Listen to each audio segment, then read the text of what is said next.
Therapy हम सोच रहे हैं आपको प्लान करें वो है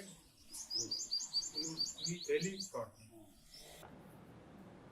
देखिए, हमारे यहाँ 4 पेशेंट बहुत क्रिटिकल थे जिनको कि उस समय सब इलाज ट्राई करने के बाद भी सुधार नहीं आ रहा था।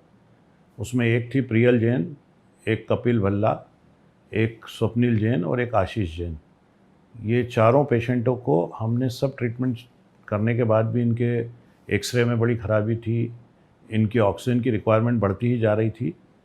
ये सब सोचते हुए हमने प्लाज्मा थेरेपी देने का निर्णय किया और जैसे ही प्लाज्मा थेरेपी दी उसके दूसरे तीसरे दिन से सबकी ऑक्सीजन बंद हो गई, उनके एक्सरे में इम्प्रूवमेंट आता गया और आज चारों पेशेंट डिस्चार्ज हो गए।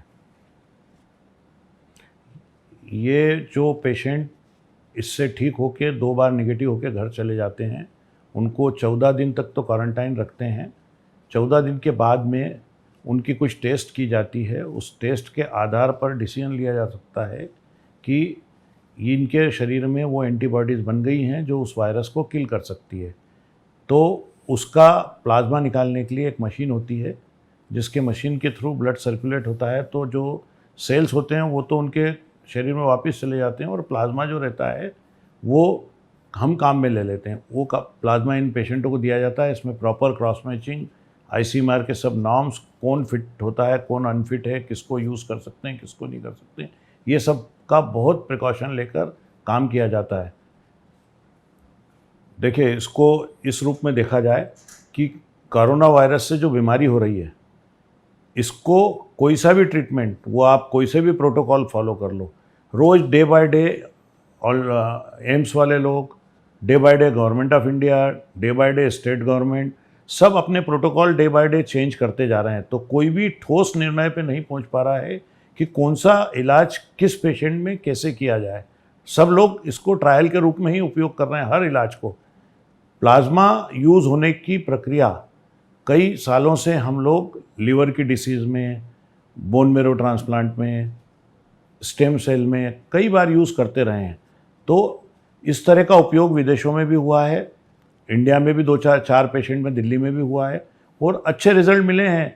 तब तक जब तक कि हम इस पर यूज़ करके रिजल्ट नहीं दे पाएंगे, इसको एक प्रारूप के रूप में इसके पूरे डेटा को कलेक्ट करके हम जब तक इसको नोटिफाई नहीं कर पाएंगे तब तक कभी कुछ हो ही नहीं सकता है इसमें। और जब हमने हमारे पेशेंटों को दिया और इतना उत्साहवर्धक रिज़ल्ट आए तो हम तो इसको रेगुलरली यूज़ करके और एक अपना पेपर पब्लिश करेंगे, आईसीएमआर को अपना पूरा ये सबमिट करेंगे।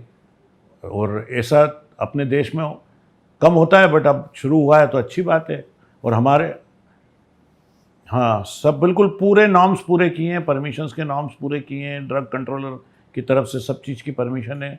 और सबसे बड़ी बात यह है कि इसकी परमिशन के अलावा भी इस थेरेपी को करने के लिए हम निःशुल्क कर रहे हैं। किसी भी मरीज़ से हमने अभी तक कोविड वार्ड में पैसे नहीं लिए।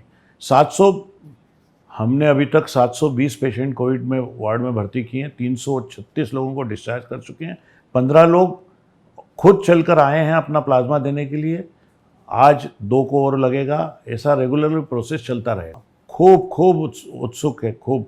एक्चुअली जो पहला प्लाज्मा दिया था वो 2 डॉक्टर्स थे और वो लोग बहुत लोगों को समझा रहे हैं, मोटिवेट कर रहे हैं और उनको देखकर लोग वॉलंटरली आना चाहते हैं। ये भल्ला साहब खुद ही कह रहे थे कि मैं भी दूंगा प्लाज्मा अपना। थेरेपी का उपयोग हमारे यहाँ 2 मरीजों पर किया गया था और दोनों सकुशल कल डिस्चार्ज भी हो गए हैं।